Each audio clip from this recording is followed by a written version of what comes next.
The rain hit like a freight train, slamming into the cracked asphalt of that godforsaken Wyoming backroad, turning the world into a blurry smear of gray and black.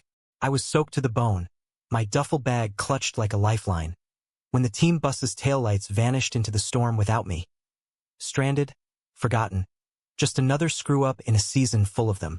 That's when I saw him. A silhouette on horseback, cutting through the downpour like some ghost from an old western, his voice cutting sharper than the thunder. You lost, city boy, or just dumber than a bag of hammers? I never believed in fate, not really, not after the hits I'd taken on the field.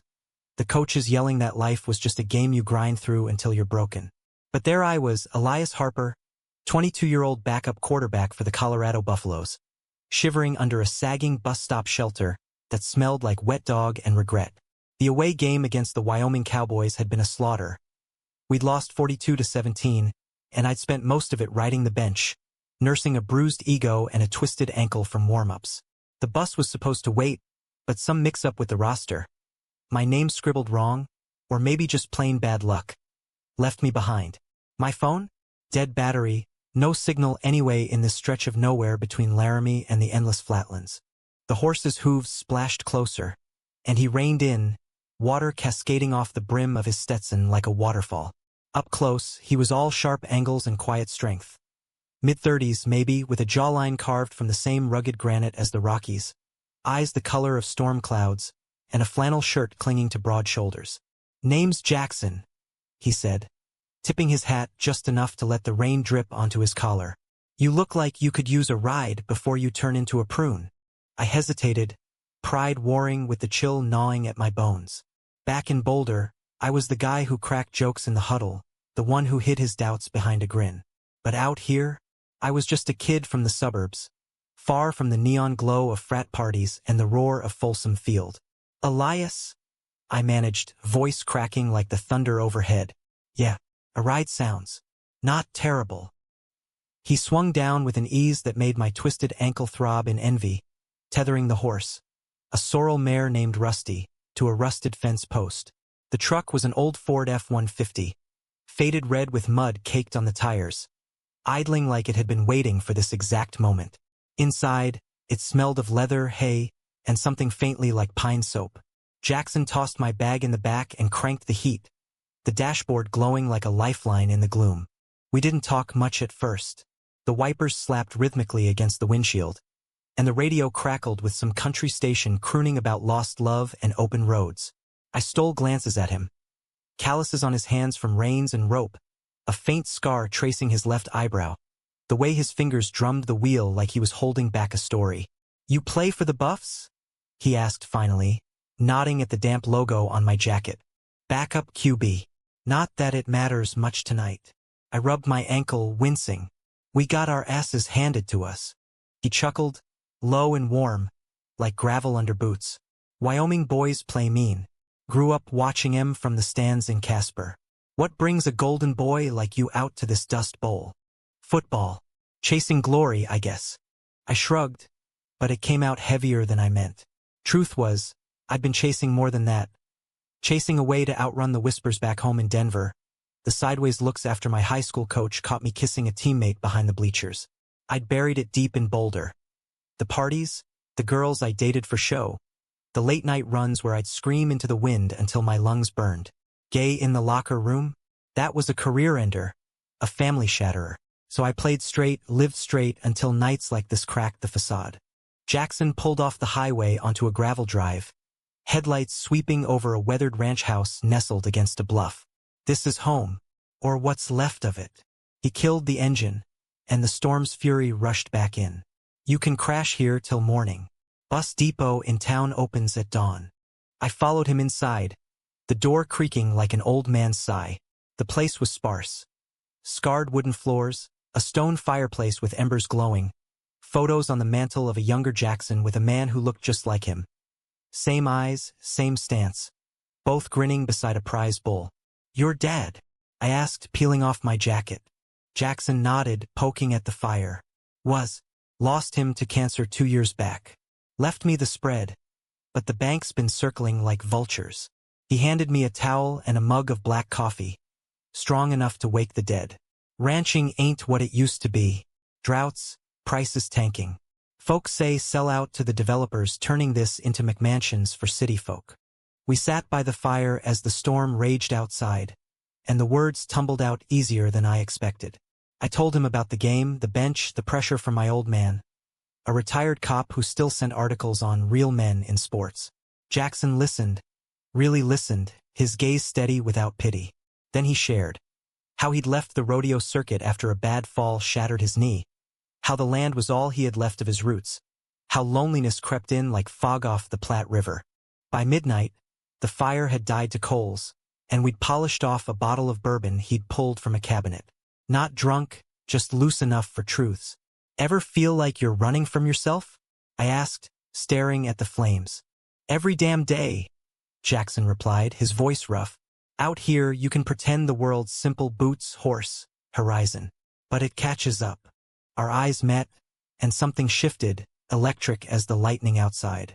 His hand brushed mine on the arm of the chair, deliberate or not, and I didn't pull away. For the first time in years, I let myself feel it. The pull, the possibility. When he leaned in, slow as a summer sunset, and our lips met, tentative then sure, it wasn't fireworks. It was a quiet unraveling, like coming home to a place you'd never been.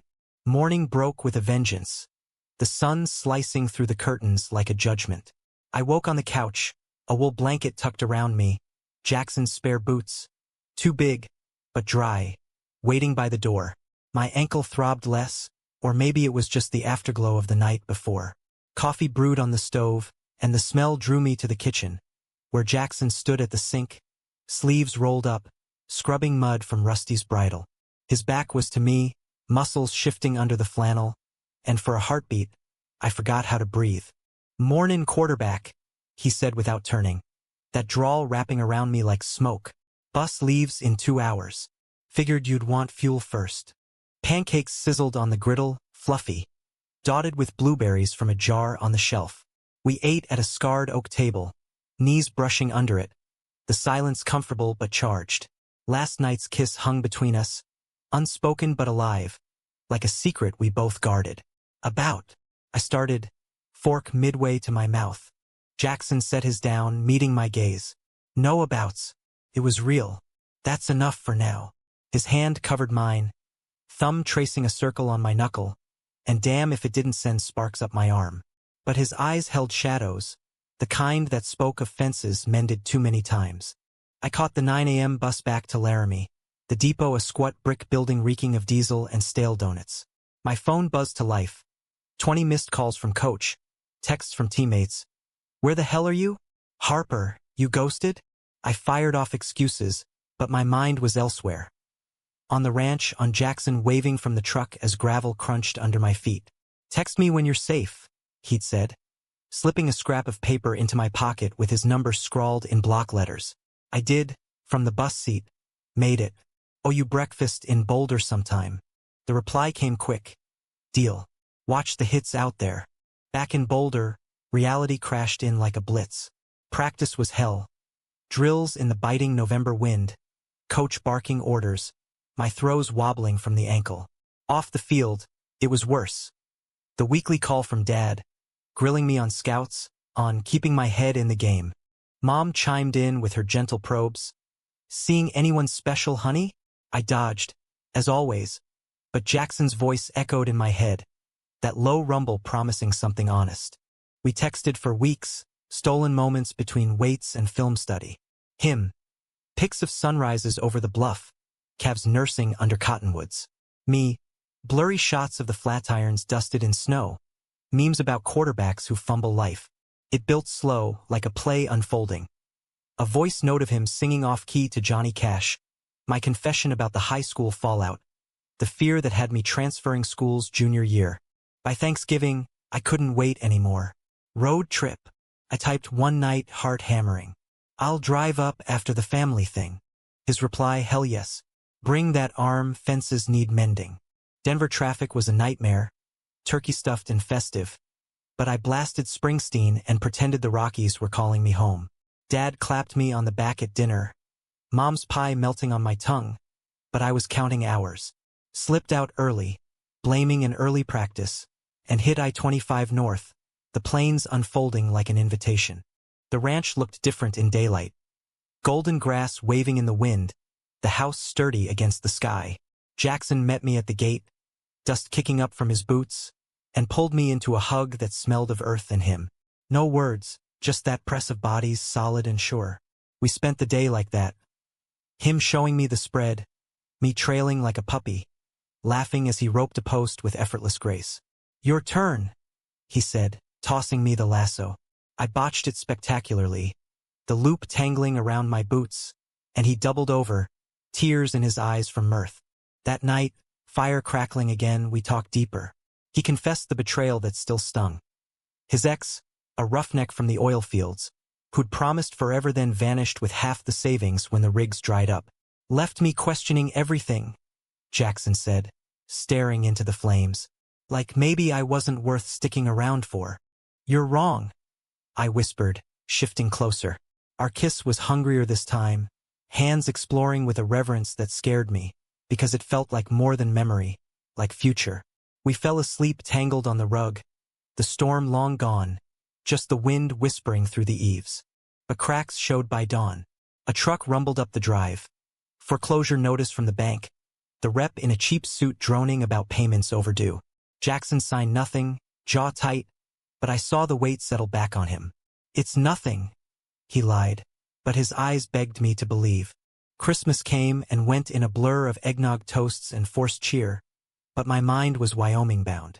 The Buffs had a bowl game berth, miracle of miracles, and scouts were sniffing around, whispering NFL dreams.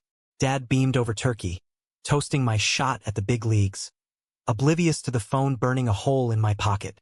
Jackson's texts were my anchor. "Miss your laugh. Snow's piling up here, Rusty hates it." I replied with a selfie in my ugly sweater. Caption: "Saving you a snowball fight." New Year's Eve, I drove up again. The interstate a ribbon of ice under sodium lights. The ranch glowed like a beacon. Strings of chilly lights Jackson had hung crookedly on the porch. We rang in the year with cheap champagne and his boots stomping a two-step on the floorboards. Me clumsy but trying. "To bad nights turning warm," he toasted, clinking glasses, his free hand on my waist. It was perfect until it wasn't. Mid-January, during a rare off-week, I got the call. Coach's voice. Clipped. "Harper, office. Now." I limped in, ankle finally healing, expecting a pep talk. Instead, rumors. A teammate, Tommy, the wideout with a grudge from a fumbled handoff, had overheard me on the phone last fall, post-Laramie. "Sounded cozy," Coach said, sliding a printout across the desk. Screenshots from an anonymous email, my text to Jackson twisted into distractions. "It's bullshit," I stammered, heat rising. "Private stuff. Private gets you benched, son. Or worse." His eyes softened, just a fraction. "You're good, Elias. But this program's built on image. Fix it or it fixes you." I stormed out, fists clenched, and drove straight north. 5 hours in a fury, snow flurries chasing me. Jackson was in the barn when I arrived, forking hay, his breath fogging the air. "Elias? What's?" I kissed him hard, desperate, tasting salt on my lips. Mine or his, I couldn't tell. "They know," I gasped when we broke. "Not all, but enough. It's falling apart." He held me there, amid the rustle of horses and the scent of oats, his arms a fortress. "Then let it. Come here. Stay." The words hung, tempting as sin. But betrayal's sting was fresh. Tommy's knife in the back, Coach's veiled threats. We spent the week in a bubble, riding the fence lines at dawn, cooking chili that burned our tongues. Nights where words failed and touch spoke volumes. Jackson opened up more. His brother's death in Afghanistan, the guilt that kept him tethered to the land. "This place is all I've got," he said one evening, silhouetted against the sunset. "But you make it feel like enough." I wanted to believe him, to trade shoulder pads for spurs. But the bowl game loomed, scouts circled, and Dad's voicemails piled up. "What's this I hear about trouble? Don't throw it away, boy." Back in Boulder, the pressure mounted. Practices turned brutal, my throws sharp but my head foggy. Tommy smirked in the huddle, whispers slithering through the showers. I ignored it, focused on film, on Jackson's voice notes. Wind's howling tonight. Wish you were here to block it. But doubt crept in, was this real or just escape? One night, after a bar crawl with the team, I scrolled his texts and froze. An old photo, Jackson arm in arm with a guy in a Casper bar, time-stamped last summer. Harmless, right? But the caption, from a mutual rodeo friend. Jack's back in the saddle? Watch out, boys. Jealousy hit like a sack from the blind side. I confronted him over a crackling call. Who's Derek? Silence, then a sigh. Old flame. Over before it started. Why? It looks recent. My voice cracked, petty and raw. Elias, trust me. Please. I did mostly, but seeds of doubt took root, watered by the isolation. The bowl game arrived. Orange Bowl against Clemson. Miami Heat a shock after Colorado snow. We fought like hell, me subbing in the fourth, scrambling for a game-tying TD. The crowd roared, but as I spiked the ball, I scanned the stands for faces that weren't there. Dad, maybe, or Jackson, if I'd asked. We lost in OT 28-24. Locker room was a tomb, coach's speech hollow. I showered alone, steam blurring the tiles, and let the tears come. My phone buzzed. Jackson, live from the ranch. Watched the stream. You were a goddamn warrior. Doesn't feel like it? I muttered, toweling off. Then come home. To me. The word home undid me. I booked a flight to Denver, then drove north, the plains a blur. But arriving, the ranch felt off. A for sale sign half buried in snow by the gate, fresh tracks in the drive. Jackson met me on the porch, face drawn. A letter crumpled in his fist. Banks foreclosing. Final notice. His voice was flat, defeated. Derek, he's the one who tipped him off. Worked for the auction house. Said he'd help refinance. But betrayal? Double-edged. My doubts shattered against his pain. We'll fight it, I said, pulling him close. Together. But together meant choices. NFL Combine invites trickled in. Dad's pride swelling via text. Jackson nodded when I voiced it. Go, Shine. I'll hold the line. Spring training hit like a whirlwind. The Combine in Indianapolis, a circus of stopwatches and scouts in polos. I ran the 40 in 4.62, threw lasers into nets, charmed the interviews with that Harper grin. But nights in the hotel, alone with room service and ESPN highlights, Jackson's absence ached like a phantom hit. We video called when signals allowed, him knee-deep in calving season, me sweaty from agility drills. Miss your chaos, he'd say, and I'd laugh, hiding the fear that distance was eroding us. Dad flew in for the pro day, Boulder skies impossibly blue. We grabbed steaks at the kitchen, his knife slicing precise. Proud of you, son. This is it, the league. His eyes searched mine, probing. That Wyoming detour. Sordid. Yeah, just a friend. The lie tasted like ash. But coming out? Not now, not with contracts on the line. NFL was macho myth made flesh. One wrong whisper, and dreams crumbled. Jackson understood or tried. Your world's bigger, he texted post-pro day. Don't shrink for me. But his updates darkened. Auctions looming, neighbors buying up parcels. Derek's shadow loomed. Texts Jackson forwarded. Oily offers to buy low, flip high. He's poison, Jackson said on a call, voice tight. Wants the land for some resort deal. Rage boiled in me, hot and helpless.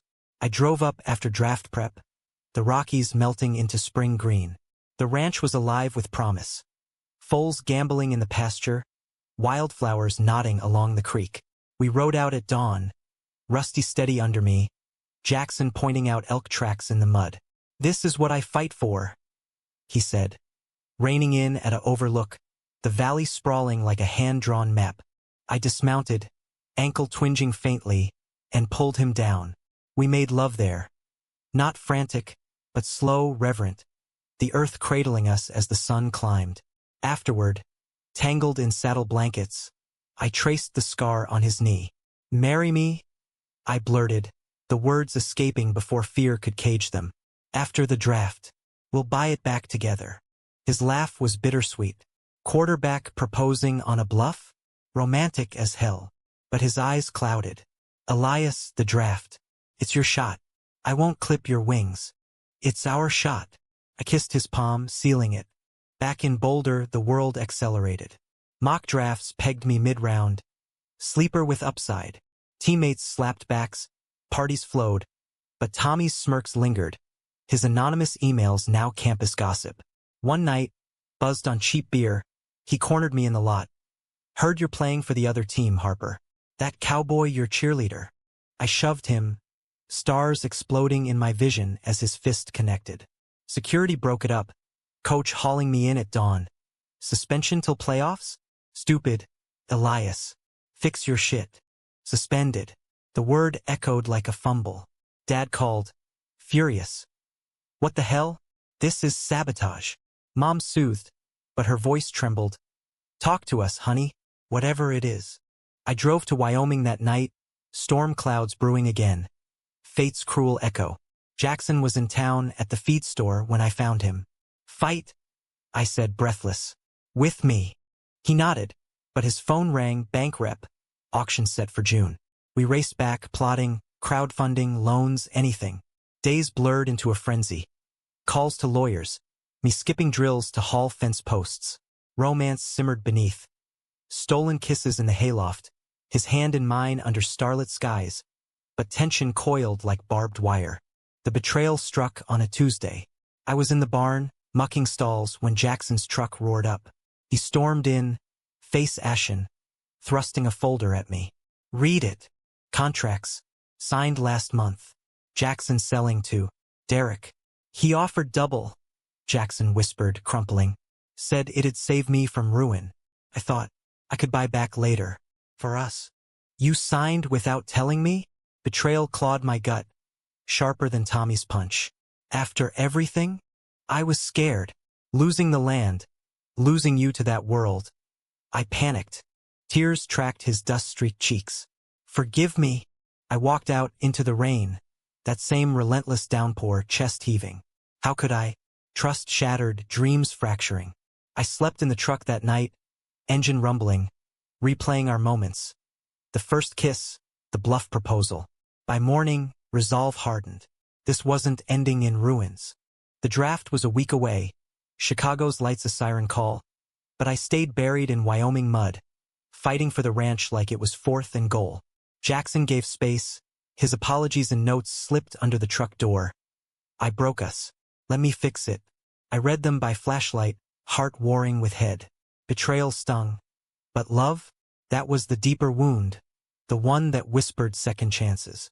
We talked at dawn. Coffee steaming between us on the porch. I sold to him thinking it'd buy time, Jackson explained, voice raw. Derek promised a clause, right of first refusal. But he's twisting it, wants me out now. Derek. The name soured my tongue. I dug in, calling every contact. A Boulder alum lawyer. A Casper realtor buddy of Jackson's. Turns out Derek's deal reeked zoning violations, kickbacks to bank insiders. We filed an injunction. The auction stalled by 48 hours. Hope flickered, fragile as a foal's legs. But the draft loomed. Dad flew out, suit pressed, eyes hopeful. We met in a Laramie diner, formica tables sticky with syrup ghosts. Son, the league. It's now or never. He glanced at Jackson, waiting outside, hat low. That your issue? I swallowed hard, the booth closing in. Dad. There's something. Words spilled. The high school kiss, the hiding Jackson, the man who'd cracked me open. Silence stretched, eternal. Then, Elias. His hand on mine, calloused from years gripping a badge. I suspected. Feared it even. But you're my boy. Always. Tears blurred the menu. The NFL. Can I? He nodded. Fierce. Out and proud or not at all. But chase it your way. The auction day dawned clear. The fairgrounds buzzing with bidders in Stetsons and suits. Derek swaggered in, smirking, arm around a slick developer. Jackson stood tall beside me, our hands brushing. A silent vow. The gavel rose, lots called, equipment, livestock. Then the ranch. Bids climbed, Derek's voice cutting sharp. $250 an acre. I countered from the crowd, voice steady. 300, and we contest the title. Gasps rippled. Our lawyer stepped up, papers waving like flags. Chaos erupted, Derek red-faced, yelling fraud, the auctioneer halting. Hours later, judges ruling. Injunction granted, investigation pending. The ranch was ours on borrowed time. We drove home silent, then laughing, Jackson's whoop echoing as he spun me in the yard. We did it. I breathed, forehead to his. You did. We. His kiss was victory, sweet and hard won. Draft night, New York glittered. Linens crisp, cameras flashing. I sat with family. Mom beaming, Dad stoic, Jackson beside me in a borrowed blazer, his hand under the table a secret anchor. Rounds ticked. First, stars fell. Third, my name. Elias Harper. Selected by the Denver Broncos. Roars, hugs, confetti. Jackson squeezed my knee, eyes shining. Golden boy. Post-draft frenzy. Pressers, workouts, the city's pulse syncing with mine. But we carved space, weekends at the ranch, now buzzing with solar panels and eco-tour plans. Jackson's vision for sustainability. Betrayal scar faded, replaced by trust rebuilt, brick by fence post. Summer deepened, our love a quiet rhythm. Mornings branding calves, evenings on the porch with beers and fireflies. One night, stars thick as promises, I knelt again. Not with a ring, but words. Build this with me? All of it. Jackson pulled me up, yes in his smile. Already am. The season kicked off electric. Broncos faithful chanting my name. First star to win. Out on the field, I played free, no masks, just heart. Whispers followed, but Dad's pride in the stands drowned them. Jackson's texts mid-game. Throw it deep, Cowboy. Life wasn't perfect. Scandals brewed. Lands healed slow. But in that Wyoming dusk, rain pattering soft on tin roofs, I knew. Bad nights forge warm memories, and love, true as the horizon, turns strangers to home.